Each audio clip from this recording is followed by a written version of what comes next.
କବିଙ୍କୁ ପ୍ରେମ। କୁହ କେବେ ପ୍ରେମ କରିଛ କବିଙ୍କୁ?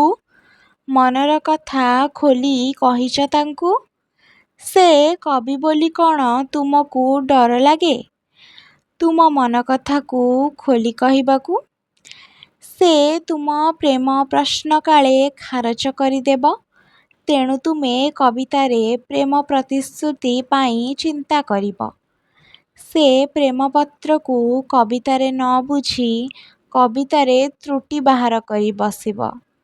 ତୁମେ ଭାବିବ ସେ କବି ସିନା, ତା'ର ମନରେ ନାହିଁ ଭାବନା। ତୁମେ ଚୁପ୍ ହୋଇ ତୁମ ବାଟେ ରହିଯିବ। ଦିନେ ସେ ଆସି ନିଜ ଆଡ଼ୁ ପ୍ରେମ ନିବେଦନ ଦେବ।